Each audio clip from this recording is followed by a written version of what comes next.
Insellem is-semmija kollha tal-Kamra Sportiva flimkien miegħi Brady Buġejja ħanagħti l-analiżi tal-partita mill-FA Cup bejn Coventry u Manchester United. L-intemmet l-iskor ta' 3-3 fil-ħin normali fil-waqt li t-tim ta' Manchester United irbaħna bloti tal-penalties bl-iskor ta' 4-2. Nixtieq nibda l-ewwel nett b'aħbarijiet daqsxejn pożittivi fuq il-klabb ta' Manchester United fejn din il-ġimgħa il-klabb ħabbar b'mod uffiċjali li Jason Wilcox se jkun it-technical director with immediate effect. Rajnieh ukoll f'din il-partita Jason Wilcox flimkien ma' Sir Jim Ratcliffe, il-co-owner li ħajkun qed imexxi l-klabb mal-Glazers kif ukoll il-Joel Glazer. Lil minn dan l-affarijiet fil-klabb ma tantx jidhru pożittivi, speċjalment fil-pitch, għax minkejja li waslet il-din ir-rebħa il-prestazzjoni fil-pitch kienet waħda medjokri. Meta inti ikollok vantaġġ ta' 3-0 propju f'santu tal-ewwel tat-tieni taqsima u mbagħad ma nafx kemm il-darba dan l-istaġun li jkollna vantaġġ ta' gowl saħansitra kemm ħafna drabi ta' 2 goals u mbagħad ovvjament dejjem nispiċċaw li iġibuna jew saħansitra anke nitilfu l-partita naħseb li jiena mhijiex aċċettabbli. Naħseb jiena il-differenza kienet bejn iż-żewġ managers bħala tattikament fit-tieni taqsima dan għaliex Ten Hag oġbu jaqla liż-żgħażagħ promettendi Garnacho u Majnu fejn dak il-ħin konna għandna bl-iskor 3-0 biex inkun korrett il-Majnu għalaw eżatt wara l-ewwel gowl fil-waqt li s-sostituzzjonijiet li għamel il-coach ta' Coventry, l-ex-player ta' Manchester United, Mark Robins, nistgħu ngħidu li ħallew impatt pożittiv. Għax daw prattikament daħlu fil-logħba rajt ukoll nixtieq nagħti enfasi fuq kumment li għadda l-leġendarju Roy Keane li jiena naqbel 100% miegħu li qal mit-tieni minn bindu United sofrew l-ewwel gowl sal-aħħar tal-extra time il-tim taċ-Championship huwa l-Manchester United fil-waqt li Coventry huwa t-tim xebbaħ lil Coventry bħala t-tim tal-Premier. Nixtieq ngħidu wkoll li għal darba jiena li kontri ħafna il-VAR naħseb li f'din l-okkażjoni meta fil-121 minuta Coventry skurjaw gowl li għal-għajn il-referi der ċar iżda bis-saħħa tal-VAR ovvjament meta rajt l-azzjoni jiena wkoll anke batu li xi ritratti ħbib tiegħi wkoll jiena fil-fema tiegħi kien offside ċar.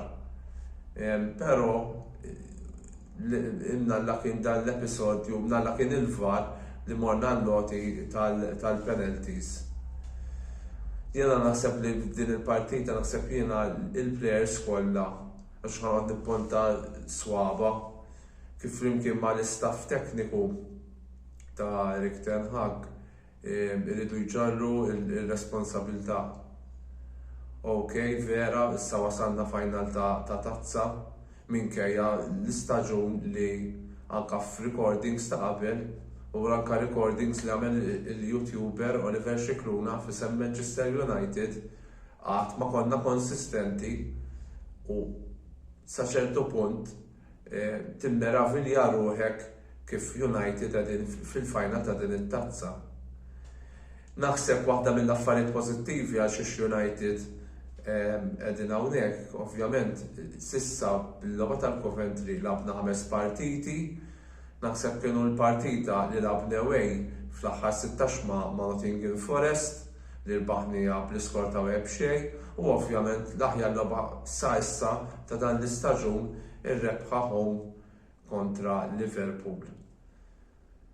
Kulħadd jiena kħad diġà bagħtu li xi ħbib tiegħi kif ukoll rajt anke wkoll fis-social media li ovvjament Manchester City l-opponents taħna nerġgħu niltaqgħu magħhom fil-finali l-sena l-oħra wkoll konna tlifna kontra Manchester City bl-iskor ta' 2-1, imma ovvjament dakinhar l-affarijiet kienu kemm xejn differenti għaliex konna għadna friski mir-rebħ tal-Carabao Cup kif ukoll mit-tielet post li rnexxilna matul l-istaġun 2022 u 2023. Naħseb jiena rajt ħafna kummenti li Manchester City ħallu jumiljawna u naħseb li iva hemm il-probabilità li Manchester City jumiljawna kif ukoll ngħid il-verità huma favoriti netti li jirbħu dan il-konfront. Però nixtieq ngħid ukoll li final hija logħba waħda, allura jista' jiġri minn kollox naħseb fil-fema tiegħi. Barra minn hekk issa fadal fuq xahar biex tintlab din il-finali u naħseb jiena li Erik ten Hag sa dakinhar nittamaw li jkollu l-plejers kollha d-dispożizzjoni. Nafu wkoll li Erik ten Hag beda jgerger li sa issa qatt ma seta' jilgħab bl-aħjar plejers li għandu fl-iskwadra. U fil-fatti huwa minnu, però nixtieq insemmi wkoll li bejn jannar u frar meta bdew jidħlu ċertu plejers li inqishom fil-formazzjoni titolari, naħseb li Manchester United mhux qed ngħid qed naqbel ma Ten Hag imma dik bejn jannar u frar meta kien hawn dawn il-plejers United ma tlifniex logħba. Jiena naħseb li at this stage mhux ħanoqgħod nikkummenta fiktar dettall dwar il-futur ta' Erik ten Hag bħala coach ta' Manchester United.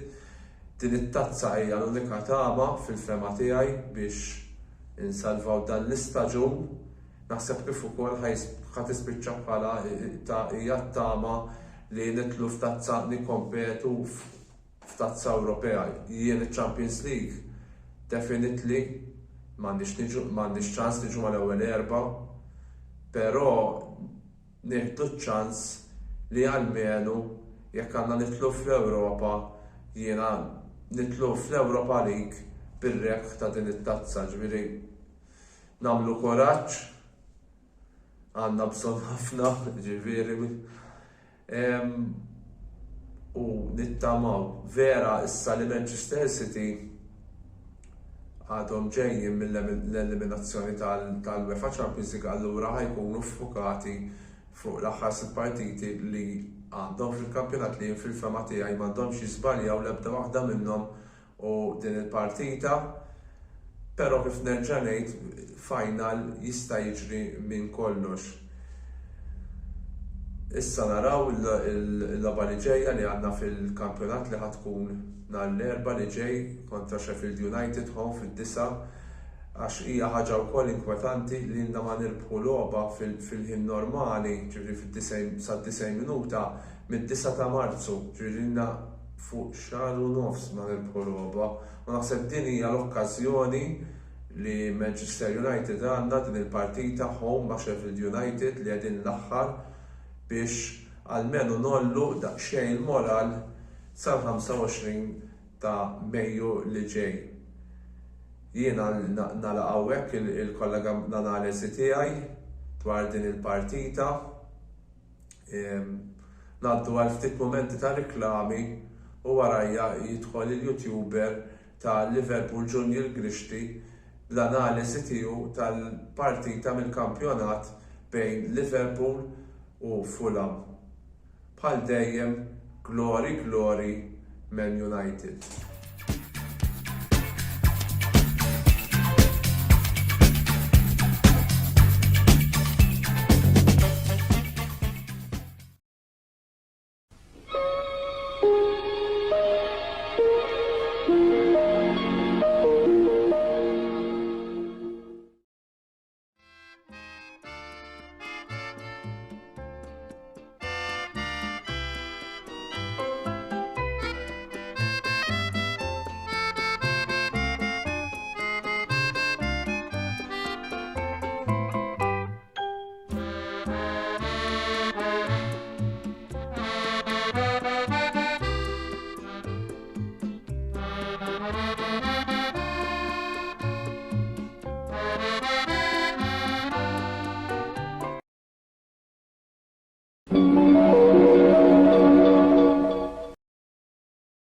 Wasal iż-żmien mistenni minn ħafna dilettanti tal-futbol, iż-żmien li naqdu l-album tal-Kampjonati Ewropej UEFA Euro 2024 se jkollna fil-Ġermanja fis-sajf li ġej. Game Breaker se jkollu disponibbli sew l-album kif ukoll il-pakketti tar-ritratti fil-ġranet li ġejjin. Għalhekk żuru l-istabbiliment tagħhom f'Birkirkara għal iżjed informazzjoni u ibdew waħsbu għal kollezzjoni ġdida, il-kollezzjoni ta' UEFA Euro 2024. Game Breaker, l-aqwa logħob tal-PlayStation, Xbox u Switch.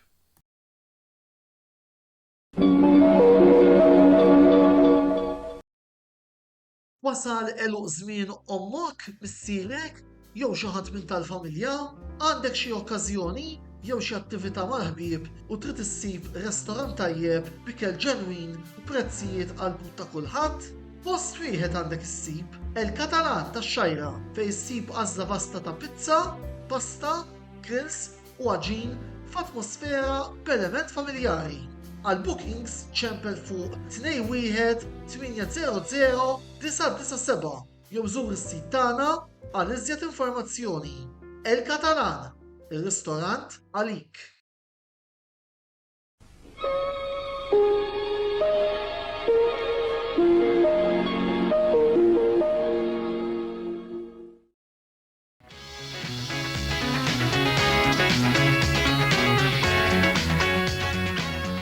Il-lejla tajba bibtiegħi, jiena Julian, illum ħantkellem magħkom fuq il-logħba tal-bieraħ bejn il-Fulham u l-Liverpool fejn il-Liverpool jirritornaw għal modi tar-rep bl-iskor ta' 3-1, goals minn Trent, Ryan Gravenberch u Diogo Jota, illi kombinazzjoni daw it-tliet players bdew l-ewwel logħba tagħhom fil-Premier League minn dur ritornaw mill-injury tagħhom.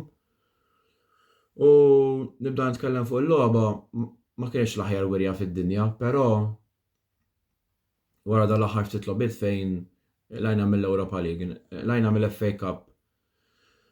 Irbaħna bit qanżiem ma' Sheffield United u l-Brighton, kif ukoll fallejna ma' Crystal Palace u l-Man United fil-Premier League.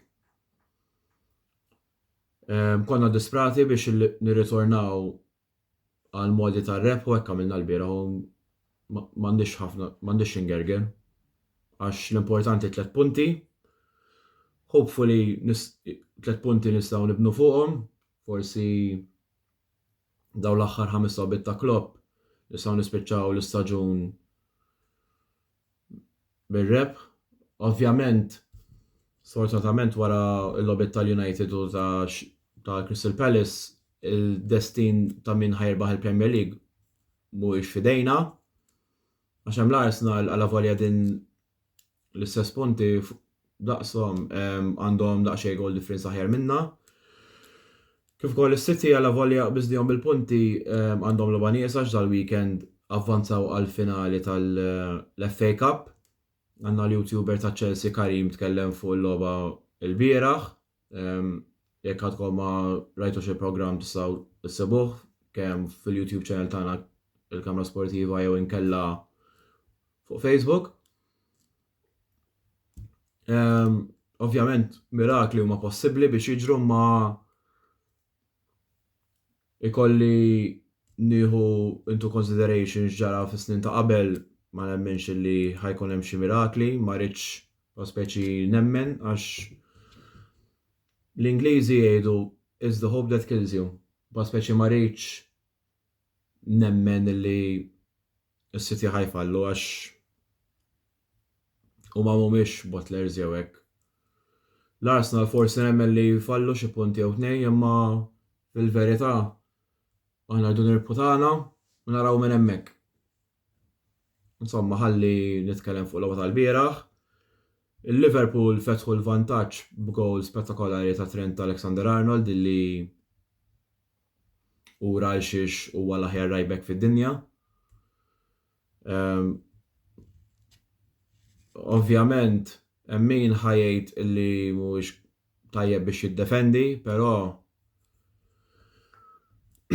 alla volja naqbel mhux l-aħjar biex jiddefendi, xorta nemmen illi kapaċi jiddefendi Trent għax kieku mhux kieku right back li ma jafx jiddefendi, kieku Klopp m'għadux jilagħbu hemmhekk u wkoll ma konniex nirpu daw it-tazzi kollha. Ġifieri argument li qatt ma fimtu, imma kulħadd għandu drittijiet tiegħu fl-aħħar mill-aħħar. U wkoll fil-parti offensiva kemm biex jikkrea, kemm biex joħroġ xi free kick tal-ġen u fuq set pieces. Kważi tista' tgħid jisek għandek De Bruyne right back. Da Żagħżugħ vera huwa futboler speċjali u trid tapprezzah. Ftit xhur ilu wara l-gowl tiegħu kontra City, Guardiola kien mhux Guardiola, u Neville kien qal he's not just any right back, he's the right back, as in a right back perfett għal-futbol modern. Għax qabel fi żmien Gary Neville, Ivanovic u hekk, bħala fullback inti tkun kapaċi tiddefendi, ma illum il-ġurnata jkollok right back illi jagħmel xogħlu fl-aspett diviża u ikun tajjeb fl-aspett offensiv hija ħaġa perfetta għallum il-ġurnata. Imma insomma, ħalli nkompli fuq il-logħba, ftit qabel half time il-Fulham kisbu l-gol ta' draw bil-fullback tagħhom mill-Belgium Timothy Castagne skurja l-ewwel gol tiegħu minn mindu iffirma mal-Fulham minn mal-Leicester u jisu l-ewwel half u rejna nuqqas ta' intensità u paspeċi jisom dal-aħħar ftit lobiet affettwathom il-players jisa l-moral marret għal-baħar. Però it-tieni half eventwalment ksibna 3 punti għax skurja l-ewwel gol tiegħu fil-Premier League Ryan Gravenberch u r-raba gol tiegħu minn mindu firma mal-Bayern.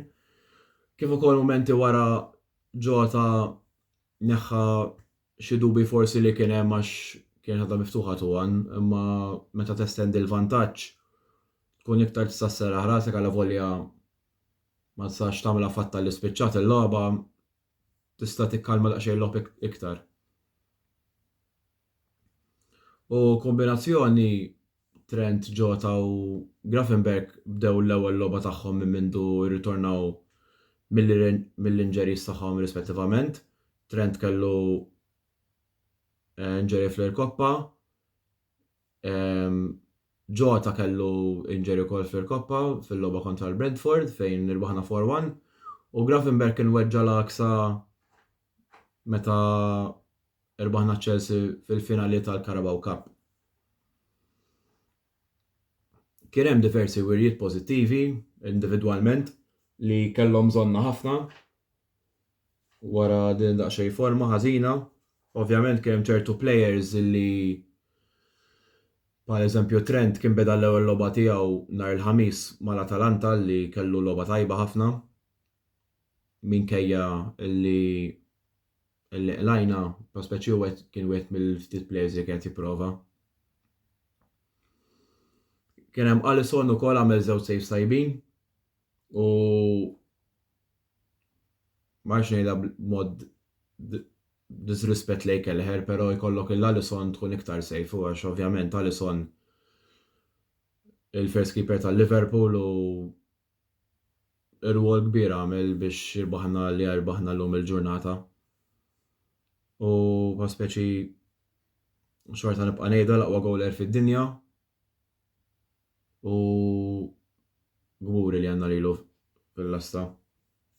Kien hemm Kwanza ukoll illi minna li din l-ewwel logħba li lagħab minn wara l-logħba tal-United fejn kien għamel l-ewwel żball tiegħu tal-istaġun illi ir-riżulta goal ta' Bruno li skorja minn kważi nofs il-ground.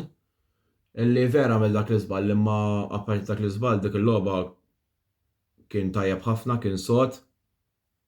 U smani kulħadd jagħmel żballu pa' speċi għal ħares ma tagħmel żball fil-post tax-xogħol għax fis-sens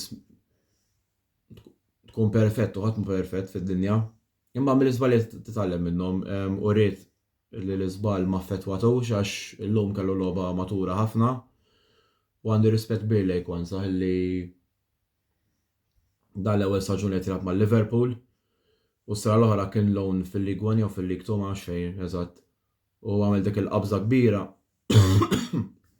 hija ħaġa li timpressjonani u ħaġa innu peċir nara żgħażagħ li kibru mill-Akademja tal-Liverpool jilagħbu regolari u juru ċertu livell ta' maturità minn età żgħira.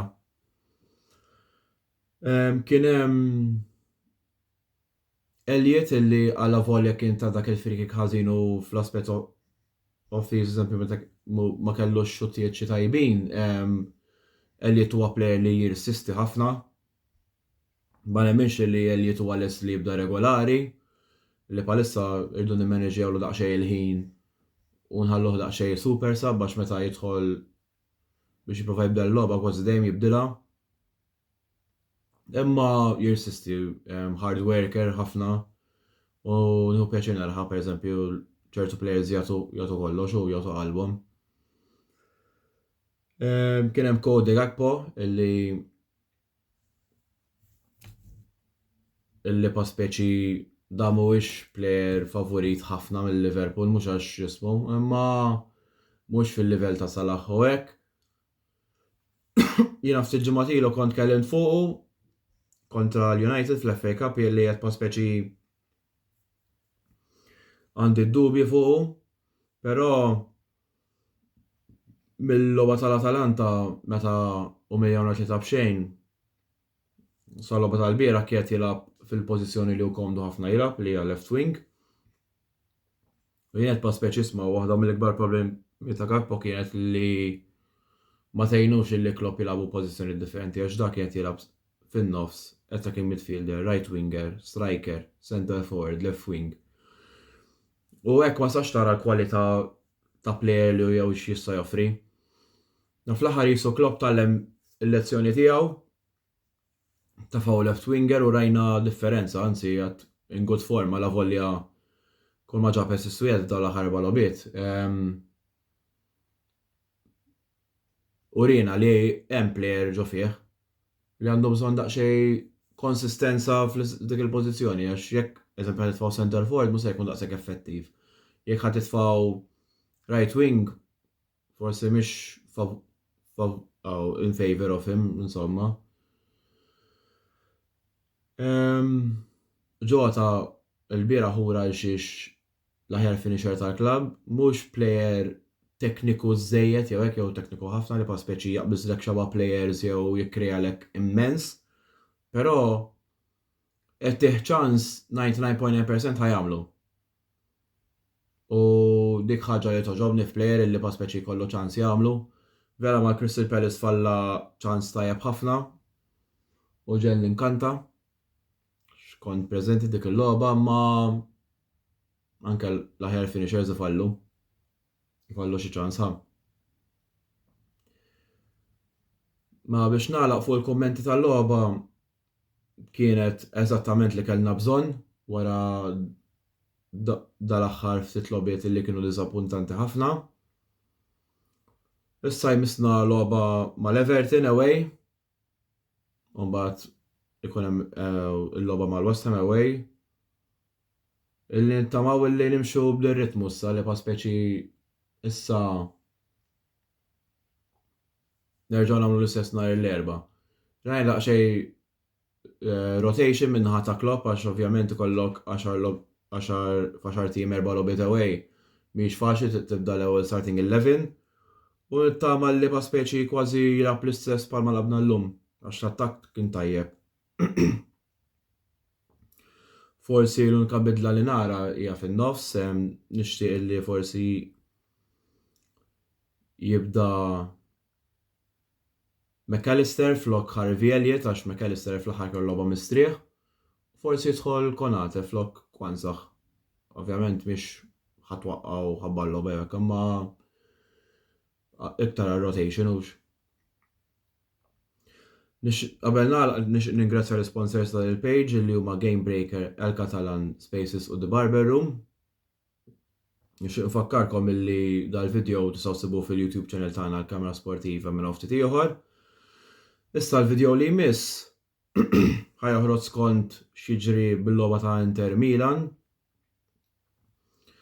Jekk l-Inter jirbħu l-lig joħroġ nhar it-tlieta fit-8 ta' filgħaxija, kif ukoll ikun hemm il-video ta' Roma kontra l-Bologna fejn ħajkollna l-YouTuber Karl Parnis magħna. Jekk l-Inter ma jirbħux il-lig wara dal-video joħroġ dakinhar stess wara l-logħba. U biex ningrazzjakom tal-li segwejtuni u narakom għal-video li jmiss jiena fejn għati sibitti tal-logħba kontra l-Everton. Up the Reds u nittabaw li kun video jor pozittiv. Ningrazzjakom.